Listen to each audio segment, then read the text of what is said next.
Hello students, welcome to the class. हमारा topic चल रहा था राष्ट्रीय आय की विभिन्न अवधारणाएं। तो जो अगली अवधारणा आज हम देखेंगे वो है साधन लागत पर सकल राष्ट्रीय उत्पत्ति, GNP एट फैक्टर कॉस्ट। इससे पहले प्रीवियस लेक्चर में हमने देखा था साधन लागत पर सकल घरेलू उत्पत्ति। तो दोनों में अंतर क्या है? वहाँ हम जहाँ सकल घरेलू उत्पत्ति की बात कर रहे थे, यहाँ पर हम देख रहे हैं सकल राष्ट्रीय उत्पत्ति यानी कि GNP एट फैक्टर कॉस्ट। जब हम घरेलू की बात करते हैं, इसका मतलब हम केवल वह उत्पत्ति देख रहे हैं जो कि एक वर्ष में एक देश में देश की भौगोलिक सीमाओं के अंतर्गत जो उत्पादन हो रहा है उसकी चर्चा करते हैं। जबकि जब राष्ट्रीय उत्पत्ति की बात होती है तो इसके अंतर्गत जो भी एक देश के विभिन्न उत्पादन के साधन हैं, चाहे वो देश के अंतर्गत काम कर रहे हैं या देश से बाहर भी काम कर रहे हों, उन सब के द्वारा किया गया उत्पादन का जोड़ इसमें होता है। GNP/FC की डेफिनेशन देखें। GNP/FC is the sum of money value of the income produced by and accruing to the various factors of production in 1 year in a country। अर्थात एक साल में जो भी एक देश के विभिन्न उत्पादन के साधन हैं वो कितना उनको आय प्राप्त हो रही है। इसमें देश के उत्पादन के साधन हैं तो वो देश की भौगोलिक सीमाओं के अंतर्गत भी हो सकते हैं, और हो सकता है हमारे कुछ साधन देश की भौगोलिक सीमाओं के बाहर रहते हों लेकिन हमारे देश के लिए काम कर रहे हैं, उनका उत्पादन कार्य या उनका जो प्रोडक्शन है वो हमारे कंट्री के लिए होता है, तो उनको भी हम इसमें इंक्लूड करेंगे। GNP/FC में ये सारे फॉलोइंग एलिमेंट्स जो हैं उनको इंक्लूड किया जाता है। सबसे पहले बात करें तो आता है वेजेस एंड सैलरीज़ की, जिसे हम W से डिनोट कर सकते हैं। वेजेस एंड सैलरीज़ ये क्या होता है? जो भी हमारे लेबर्स हैं या श्रमिक हैं उनको जो भी आय प्राप्त हो रही है अपने उत्पादन प्रक्रिया में योगदान के लिए। इसके अंतर्गत जो एम्प्लॉयर का कंट्रीब्यूशन होता है टू सोशल सिक्योरिटी वो भी इंक्लूडेड होगा। प्रोविडेंट फंड्स हैं उनको जोड़ा जाएगा। इसके अलावा जो इंश्योरेंस होता है या ओवरटाइम के लिए जो एक्स्ट्रा पैसा मिलता है, फेस्टिवल बोनस प्राप्त होता है या कुछ कार्यों के लिए जो कमीशन होता है, वो सब वेजेस एंड सैलरीज़ के अंतर्गत इंक्लूडेड होते हैं। अगला एलिमेंट आता है GNP/FC का जो पार्ट है वो होता है rent, denoted by R। Rent किसे प्राप्त होता है? अगर हमारे कोई शॉप है या कोई लैंड है, कोई फैक्ट्री है, तो उसको अपने उत्पादन कार्य में योगदान के लिए रेंट या फिर लगान प्राप्त होता है। इसके अलावा अगर हमारा किसी एंटरप्रेन्योर का या खुद का अपना घर है जहाँ पर वो बिज़नेस कार्य कर रहा है, तो उस जगह के लिए भी उसको एक एस्टिमेटेड रेंट लिया जाता है। उसका लगान का एक हम एस्टिमेट देखते हैं या एक आकलन देखते हैं, उसको भी रेंट में इंक्लूड किया जाता है। अगला आता है interest, denoted by I। Interest प्राप्त होता है कि जो भी उत्पादन कार्य के लिए पूंजी का उपयोग किया गया है, चाहे वो उद्यमी अपनी खुद की जो उसकी सेविंग्स है उसको पूंजी के रूप में काम में ले या बैंकों से या किसी दूसरे लोगों से उधार लेकर पूंजी को उत्पादन कार्य में लगाए, तो वो सबको हम कैपिटल में इंक्लूड करते हैं और कैपिटल को अपने कार्य के लिए इंटरेस्ट प्राप्त होता है। इसके अंतर्गत ध्यान देने वाली बात ये है कि जो भी गवर्नमेंट लोन्स हैं उस पर जो इंटरेस्ट प्राप्त होता है उनको इसमें इंक्लूडेड नहीं किया जाता, क्योंकि वो नेशनल इनकम का पार्ट किस लिए नहीं है? क्योंकि वो अर्निंग्स नहीं है, केवल एक ट्रांसफ़र ऑफ मनी होती है, इसलिए उसे नेशनल इनकम में इंक्लूड नहीं किया जाएगा। अगला कंपोनेंट आता है डिविडेंड्स। डिविडेंड्स मतलब जो भी शेयर होल्डर्स हैं जिन्होंने कंपनी में इन्वेस्ट किया हुआ है उनको जो प्रॉफिट का जो हिस्सा प्राप्त होता है वो डिविडेंड कहलाते हैं। फिर आता है अनडिस्ट्रीब्यूटेड कॉर्पोरेट प्रॉफिट्स। जितने भी प्रॉफिट्स या लाभ अर्जित किया जाता है उद्यमी के द्वारा वो सारा वो उपयोग में नहीं लेता है, उसका एक पार्ट को वो अपने पास रख लेता है आगे फ्यूचर इन्वेस्टमेंट के लिए, तो वो होता है अनडिस्ट्रीब्यूटेड कॉर्पोरेट प्रॉफिट्स। फिर आता है mixed income of the self employed. ये हमने अभी पहले भी देखा था कि जो भी स्वरोजगार में लगे हुए लोग हैं उनकी मिश्रित आय को भी GNP/FC की गणना में इंक्लूड किया जाता है। इसमें वे सब लोग भी होते हैं जो कि अनऑर्गेनाइज्ड सेक्टर में काम कर रहे हैं, उनकी आय भी मिक्स्ड इनकम में कैलकुलेट की जाती है। डायरेक्ट टैक्सेस वह कर जो होते हैं जो कि सीधा इंडिविजुअल पर या कॉरपोरेशंस पर लेवी होते हैं, इसमें इनकम टैक्स होता है या फिर कॉरपोरेट टैक्स हो सकता है। ये सब जो है डायरेक्ट टैक्सेस होते हैं और इनकी गणना भी GNP/FC में की जाती है। फिर आता है डेप्रिसिएशन।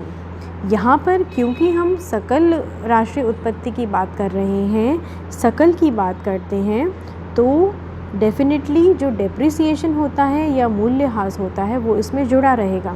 तो GNP/FC का एक इम्पॉर्टेंट कॉन्स्टिट्यूएंट हो सकता है डेप्रिसिएशन। परंतु यदि हम यहाँ पर विशुद्ध राष्ट्रीय उत्पत्ति की बात करते हैं तो डेप्रिसिएशन को माइनस कर देते, ये इसको इसमें इंक्लूड नहीं करते।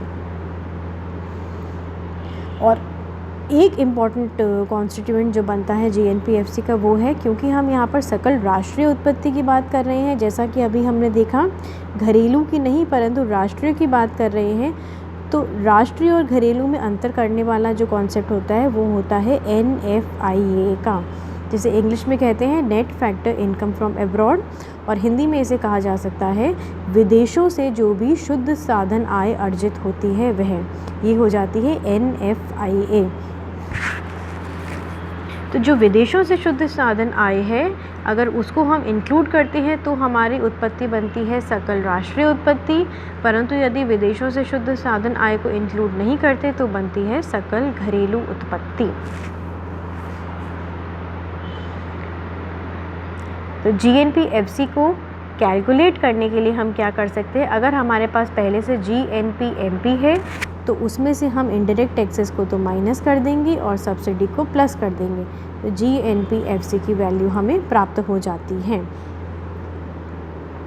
और एक दूसरा तरीका क्या है कि अगर हम, जैसा कि हमने पहले देखा था, हमने GDP/FC कैलकुलेट किया था, GDP/FC में अगर NFIA को जोड़ दिया जाता है, नेट फैक्टर इनकम को जोड़ दिया जाता है, तो भी हमें GNP/FC प्राप्त हो जाता है। अर्थात अगर हमें डोमेस्टिक से नेशनल पे जाना है तो क्या करना होगा, NFIA को जोड़ना होगा, और अगर हमें नेशनल से डोमेस्टिक पे जाना है तो क्या करना होगा, NFIA को माइनस करना होगा, उसे घटाना होगा।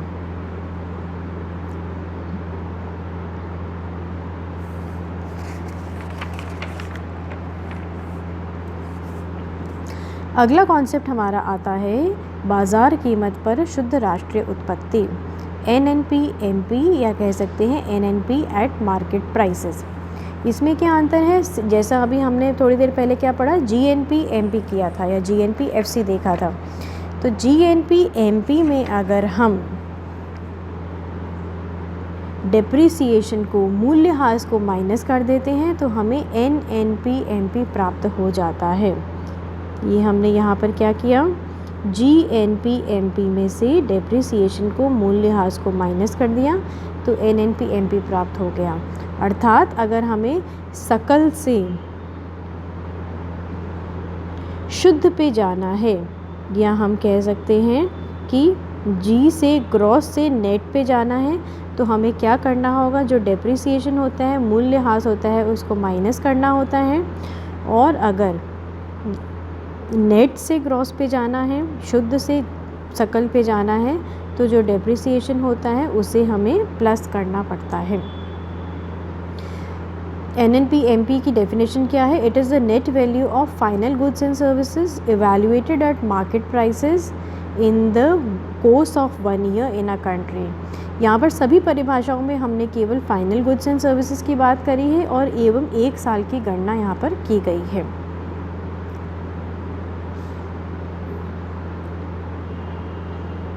देश में अनेक प्रकार की पूंजीगत वस्तुओं के वार्षिक मूल्यह्रास का अनुमान लगाना आसान नहीं होता। तो एक प्रॉब्लम इसमें ये आ सकती है, अगर हमें डेप्रिसिएशन को माइनस करना है तो हर पूंजीगत वस्तुओं के कितना मूल्यह्रास वहाँ पे हुआ है, इसको कैलकुलेट करना थोड़ा सा मुश्किल हो जाता है।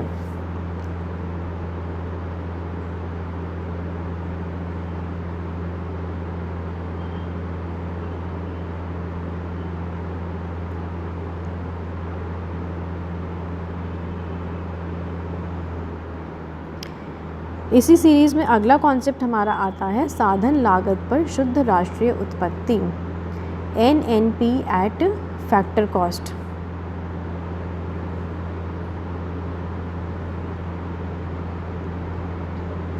जो अभी हमने यहाँ पर NNP एट मार्केट प्राइस निकाला था, उसमें से हम NNP एट फैक्टर कॉस्ट को एवेल्यूएट कर सकते हैं। ये भी हमने पहले देखा कि अगर हमारे पास बाज़ार कीमतें दे रखी है और हमें फैक्टर कॉस्ट या साधन लागत निकालना है, यानी कि मार्केट प्राइसेस तो गिवन है और हमें उससे फैक्टर कॉस्ट निकालना है, तो हम क्या करते हैं, हम इसमें से जो भी विशुद्ध परोक्ष कर है, नेट इनडायरेक्ट टैक्सेस है, उसको इसमें से माइनस कर देते हैं। और अगर हमें फैक्टर कॉस्ट दे रखा है, मार्केट प्राइस निकालना है, तो हम क्या करेंगे, नेट इनडायरेक्ट टैक्सेस को प्लस कर देते हैं, इनको जोड़ देते हैं। तो जैसा कि हमने अभी देखा था NNP MP हमने एवेल्यूएट किया था, उसमें से अगर हम नेट इनडायरेक्ट टैक्सेस या कह सकते हैं इनडायरेक्ट टैक्सेस को माइनस कर दें और सब्सिडीज़ को प्लस कर दें, तो NNP FC जो है हमें प्राप्त हो जाता है।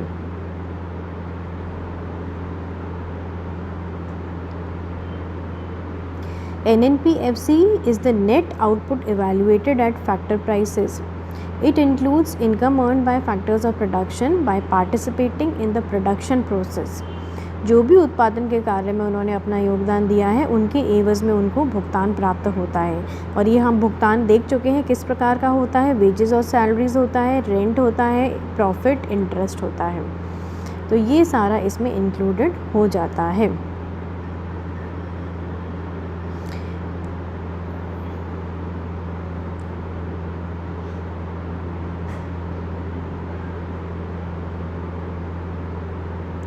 तो ये जो हमने नेशनल लेवल के सारे कॉन्सेप्ट्स जो किए हैं, उसके बाद में एक हमारा कॉन्सेप्ट आता है, वो आता है निजी आय का या फिर प्राइवेट इनकम का। प्राइवेट इनकम क्या होती है? प्राइवेट इनकम का मतलब होता है कि किसी भी देश में जो भी हमारी घरेलू आय होती है वो दो क्षेत्रों से प्राप्त होती है। जितनी भी डोमेस्टिक इनकम है जो एक देश में हमें प्राप्त हो रही है एक वर्ष में, उसके दो सोर्सेज हो सकते हैं। कौन कौन से?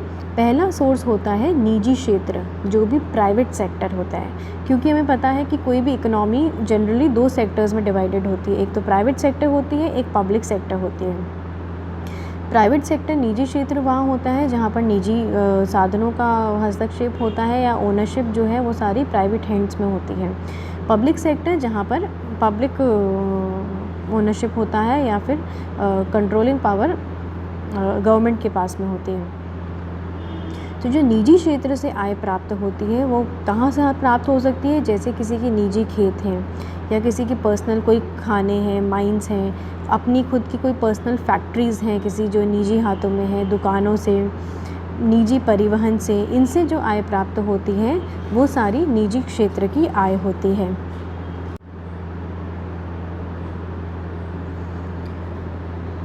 दूसरा क्षेत्र जो होता है वो होता है सार्वजनिक क्षेत्र, पब्लिक सेक्टर। पब्लिक सेक्टर से कौन से इनकम प्राप्त होती है? जो कि हमारे सरकारी विभाग होते हैं, गवर्नमेंट डिपार्टमेंट्स हैं, या जो उपक्रम है जो सरकारी हाथों में होते हैं, उनसे जो आय प्राप्त होती है।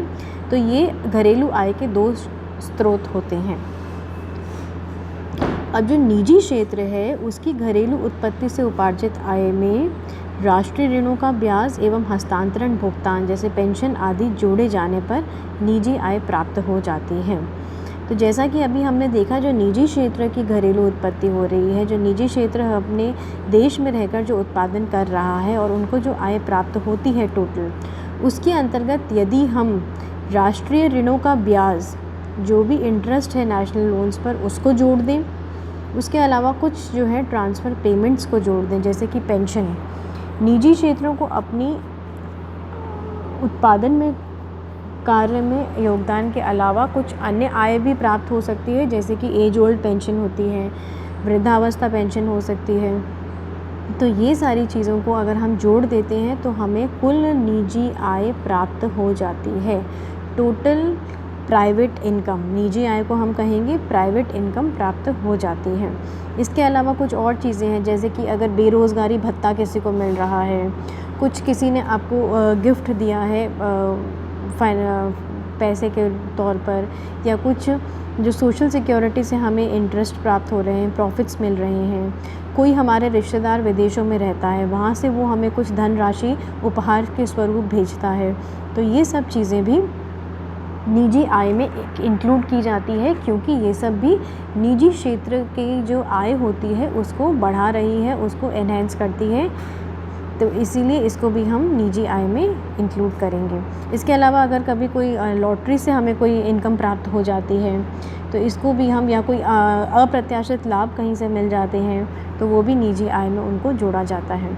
तो जो भी हमारा निजी क्षेत्र की आय होती है जो वो उत्पादन के लिए वो अर्न करते हैं, उसके अलावा इन सब आय के स्रोतों को जोड़ने पर हमें कुल निजी आय प्राप्त हो जाती है। इसका हम अगर डेफिनेशन देखें तो हो सकता है इंग्लिश में, private income is the income obtained by private individuals from any source productive और अदरवाइज, अर्थात वह सारी आय जो उन्हें प्राप्त हो रही है, चाहे तो उत्पादन कार्य करने के लिए या फिर किसी और कारण से, वो सब आय को निजी आय में इंक्लूड किया जाएगा। और कारण क्या हो सकते हैं, जैसा कि अभी हमने देखा, जो भी हस्तांतरण भुगतान है, पेंशन है, बेरोज़गारी भत्ता है, उपहार है, ये सब उन्हें प्राप्त हो रहे हैं बिना उत्पादन में किसी भी योगदान दिए। तो इसीलिए प्रोडक्टिव और दूसरे कारणों से जो आय प्राप्त होती है वो सारी की सारी हमारी निजी आय कहलाती है। निजी आय की गणना करने के लिए हम क्या करेंगे, जो भी हमने NNP-FC कैलकुलेट किया था। NNP-FC क्या होता है, नेशनल इनकम, जो राष्ट्रीय आय होता है उसे NNP-FC भी कहा जाता है। तो जो हमने NNP-FC अर्थात साधन लागत पर विशुद्ध राष्ट्रीय उत्पत्ति जो प्राप्त करी थी, साधन लागत पर है, इसका मतलब क्या हुआ कि इसके अंतर्गत नेट इनडायरेक्ट टैक्सेस जुड़े हुए नहीं हैं, माइनस किए हुए हैं। नेट इनडायरेक्ट टैक्सेस माइनस है। और दूसरा क्या है, विशुद्ध है। विशुद्ध का मतलब क्या है, इसमें मूल्यह्रास भी जुड़ा हुआ नहीं है, वो भी माइनस है, डेप्रिसिएशन जुड़ा हुआ नहीं है।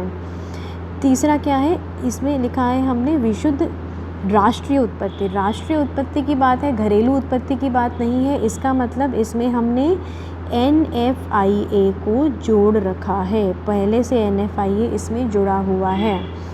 तो जो भी हमारे पास यहाँ पर ये सिंबल्स यूज़ करते हैं, इनको ध्यान से देखें कि ये एक्चुअली इनका पहले फुल फॉर्म इनका बनाइए, ताकि उसी से हमें पता चल जाता है कि इसमें क्या क्या वैल्यूज़ इंक्लूड करी हुई है, क्या क्या वैल्यूज़ एक्सक्लूड करी हुई है, कि अगर हमने इसका इवैल्यूएशन सही किया तो हमें इसका मतलब भी सही समझ में आएगा, और जो न्यूमेरिकल्स हम आगे करेंगे उसमें भी ये ईजी हो जाता है। तो यहाँ पर हमने बात करी थी नेट नेशनल प्रोडक्ट की, विशुद्ध राष्ट्रीय उत्पत्ति की। तो हमें पता चल गया, विशुद्ध है इसलिए डेप्रिसिएशन जुड़ा हुआ नहीं होगा, राष्ट्रीय है इसलिए NFIA इसमें जुड़ा हुआ है, और फैक्टर कॉस्ट पे है इसलिए नेट इनडायरेक्ट टैक्सेस माइनस है, यानी इनडायरेक्ट टैक्सेस माइनस होते हैं और सब्सिडीज़ जो होती है वो इसमें जुड़ी हुई रहती हैं। तो NNP-NI में से अगर हम कुछ चीज़ों माइनस और कुछ चीज़ें प्लस कर देते हैं तो हमें प्राइवेट इनकम प्राप्त हो जाती है। इसका फॉर्मूला देख लेते हैं कैसे निकालना है। NNP-FC या नेशनल इनकम है, उसमें से अगर हम ट्रांसफ़र पेमेंट्स को जोड़ दें, एक बात यहाँ पर ध्यान देने वाली है कि राष्ट्रीय आय में केवल उस आय की गणना होती है जो आय हमने उत्पादन के कार्य के लिए प्राप्त करी है। National income is the concept of income earned but not received, मतलब जो हमने आय को अर्जन तो किया है लेकिन ज़रूरी नहीं है वो आय हमें प्राप्त हुई हो, वो सारी राष्ट्रीय आय में आती है। जबकि जो प्राइवेट इनकम होती है वो क्या होती है, वो आय होती है कि जो हमने अर्न करी है या नहीं करी ज़रूरी नहीं है, लेकिन जो अल्टीमेटली आय हमें रिसीव हो रही है, हमारे हाथों में आती है, वो आय निजी आय होती है। तो नेशनल इनकम का या जो NNP-FC दे रखा है उसमें से हम ट्रांसफ़र पेमेंट्स को जोड़ लेते हैं, जैसे कि पेंशन है, अनएम्प्लॉयमेंट अलाउंसेस हैं, कोई बीमारी का या कुछ और जो भत्ता मिलता है। उसके बाद दूसरा क्या है, अगर हमें कोई भी अप्रत्याशित लाभ मिला है लॉटरी से या किसी और कारणों से, तो उसको विंडफॉल गेंस को भी हम इसमें जोड़ लेते हैं। इसके अलावा अगर हमने सार्वजनिक ऋणों पर जो ब्याज हमें प्राप्त हुआ है उसको हम इसमें जोड़ लेते हैं। माइनस क्या करेंगे, 3 चीज़ें तो इसमें हमने जोड़ ली है, इंक्लूड कर ली है। अब इसमें से माइनस क्या होगा, माइनस होता है जो भी इनकम है गवर्नमेंट डिपार्टमेंट से और सरप्लसेस हैं पब्लिक अंडरटेकिंग से, अर्थात जो भी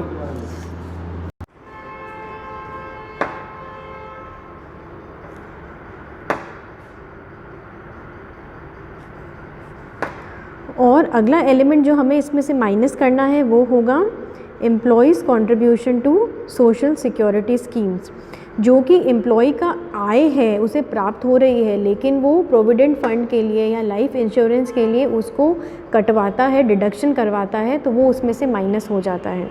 तो आप अंतर समझें दोनों में कि प्राइवेट इनकम क्या होता है। प्राइवेट इनकम में हमें केवल उस इनकम को इंक्लूड करते हैं जो कि अल्टीमेटली किसी भी निजी व्यक्ति के हाथों में जो उसे आय प्राप्त हो रही है, केवल उस आय को हम इसमें इंक्लूड कर रहे हैं। ज़रूरी नहीं है कि वो आय उसने उसका अर्जन किया हो, उसने अर्न की हो, लेकिन उसे ऐसे भी प्राप्त हो सकती है जैसे कि जो ट्रांसफ़र पेमेंट्स है उसके लिए वो कोई मेहनत नहीं कर रहा या कोई प्रोडक्टिव एक्टिविटी में योगदान नहीं देता, लेकिन फिर भी निजी हाथों में वो आय आती है, तो उस आय को हम उन या ऐसी सभी आय को हम प्राइवेट इनकम में लेंगे। लेकिन वे सब आय जो कि किसी निजी व्यक्ति ने अर्न तो करी है लेकिन उसे उस मिल नहीं रही, वो उसके हाथों में प्राप्त नहीं होती, ऐसी सभी प्रकार की आय को हम माइनस कर देते हैं। जैसे हमने इसमें जो भी, अगर कोई गवर्नमेंट सर्वेंट है, वो उसको सैलरी प्राप्त होती है, वो गवर्नमेंट के लिए काम कर रहा है, उसे सैलरी मिलती है, लेकिन जो पूरी ग्रॉस सैलरी है क्या वो उसके हाथों में आती है? नहीं आती।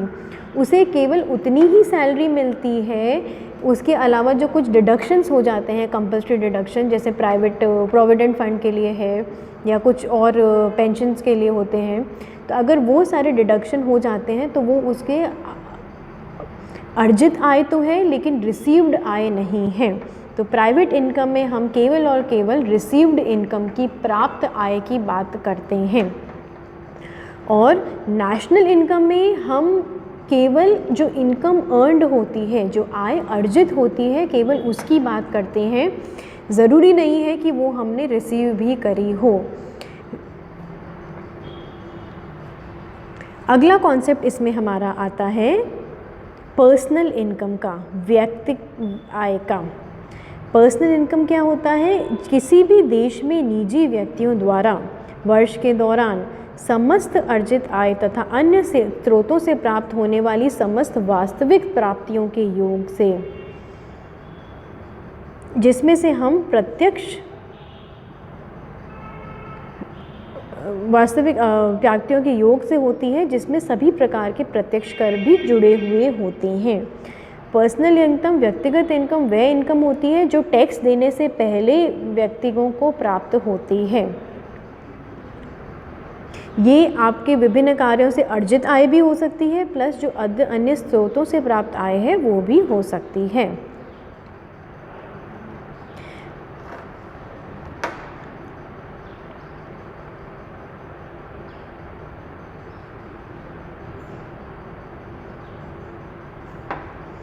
इसके कौन कौन से टाइप्स होते हैं?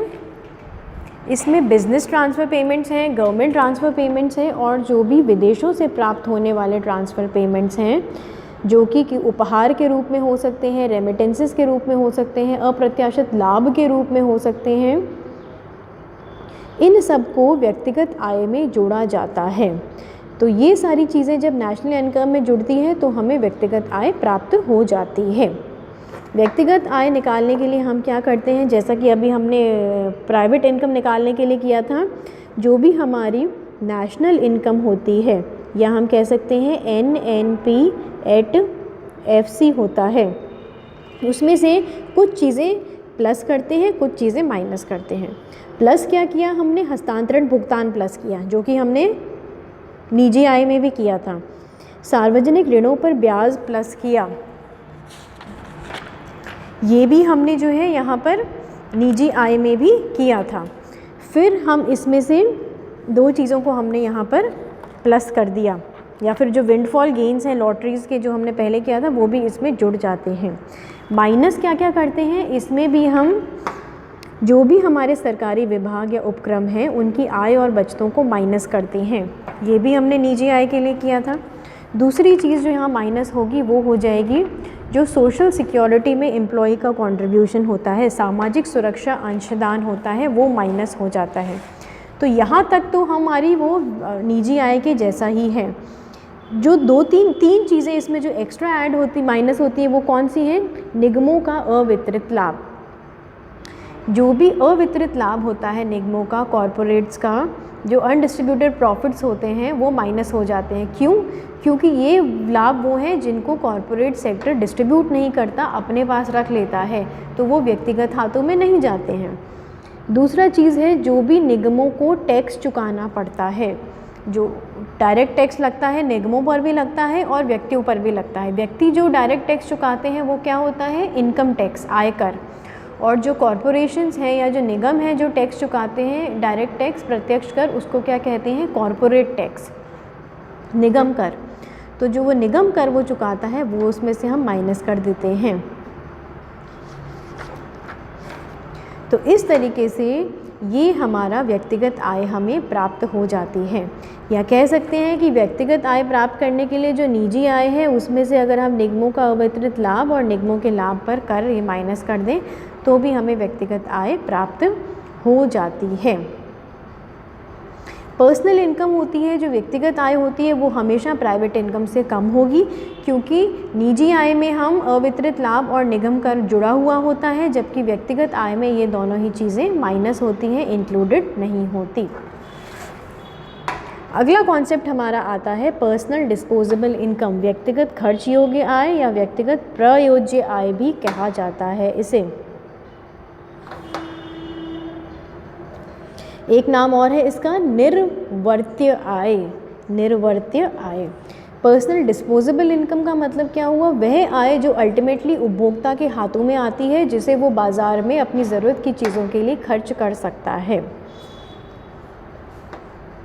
ये कैसे प्राप्त होती है, व्यक्तिगत प्रायोज्य आय को ज्ञात करने के लिए जो व्यक्तिगत आय अभी हमने पढ़ी इससे जस्ट पहले, उसमें से हम क्या करते हैं, प्रत्यक्ष कर, जो भी डायरेक्ट टैक्सेस व्यक्ति चुकाता है जैसे कि आयकर है उसको माइनस कर दें। उसके अलावा अगर कोई उसके ऊपर जुर्माना लगा है, कोई फ़ीस लगी है, कोई फ़ाइन लगा है, कोई पेनल्टी लगी है, उसको हम माइनस कर देते हैं। तो फिर हमें व्यक्तिगत खर्च योग्य आय प्राप्त हो जाती है, वह आय जिसे वो खर्च कर सकता है। तो व्यक्तिगत प्रायोज्य आय निकालने के लिए क्या करेंगे, जो भी व्यक्तिगत आय है, व्यक्तिगत आय है, इंडिविजुअल इनकम है, जैसा कि अभी हमने पहले देखा था, ये थी हमारी व्यक्तिगत आय, इंडिविजुअल इनकम, इसमें ये हमने निकाला। और जब व्यक्तिगत आय जो हमें प्राप्त हुई उसमें से फिर हम जब प्रत्यक्ष कर और सरकारी फ़ीस और जुर्माने माइनस कर देते हैं तो हमें व्यक्तिगत प्रायोज्य आय प्राप्त हो जाती है। व्यक्तिगत प्रायोज्य आय, पर्सनल डिस्पोजेबल इनकम को हम दो भागों में बांट सकते हैं। एक तो होती है जो, क्योंकि जो सारी आय उपभोक्ता को प्राप्त होती है उसे वो खर्च नहीं करता, वो उसका एक हिस्सा, बड़ा हिस्सा तो खर्च करता है और एक हिस्सा उसको अपनी बचतों के तौर पर रख लेता है, उसकी वो सेविंग्स करता है। तो व्यक्तिगत प्रायोज्य आय को व्यक्तिगत उपभोग व्यय में और व्यक्तिगत बचतों में, दो भागों में इसको बांटा जा सकता है।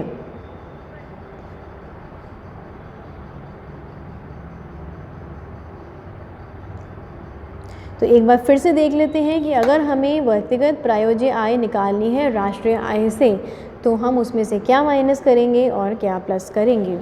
सबसे पहले देखें तो उसमें हम बिज़नेस सेविंग्स को माइनस कर देते हैं। बिज़नेस सेविंग्स को हमने इसमें से माइनस कर दिया। बिज़नेस सेविंग्स मतलब जो भी हमारे अनडिस्ट्रीब्यूटेड कॉरपोरेट प्रॉफिट्स होते हैं, अवितरित लाभ होते हैं, उनको हमने यहाँ पे माइनस कर दिया। उसके अलावा जो भी हमारे इनडायरेक्ट टैक्सेस होते हैं, अप्रत्यक्ष कर होते हैं, उसको हम माइनस कर देते हैं। सब्सिडीज़ होती है वो इसमें सारी जुड़ जाती हैं।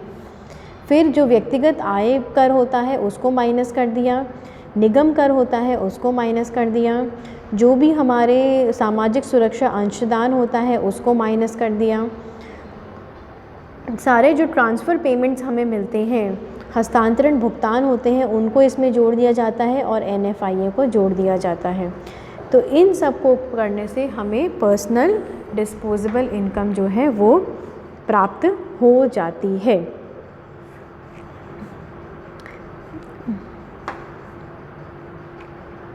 प्रति व्यक्ति आय, पर कैपिटा इनकम जो अगला कॉन्सेप्ट है। पर कैपिटा इनकम क्या है? जो भी हमें टोटल नेशनल इनकम प्राप्त हुई है एक साल में, उसको अगर उस साल की टोटल जनसंख्या से डिवाइड कर देते हैं तो हमें पर कैपिटा इनकम प्राप्त हो जाती है। पर कैपिटा इनकम या प्रति व्यक्ति आय क्या होता है कि जो भी एक देश में रहने वाले जनसंख्या है या विभिन्न लोग हैं, उनमें प्रत्येक व्यक्ति को एक साल में कितनी आय प्राप्त हो रही है। तो इसकी गणना करने के लिए राष्ट्रीय आय को जनसंख्या से हम भाग दे दें तो और हमें औसतन मिल जाता है कि औसतन एक व्यक्ति को कितनी आय प्राप्त हुई।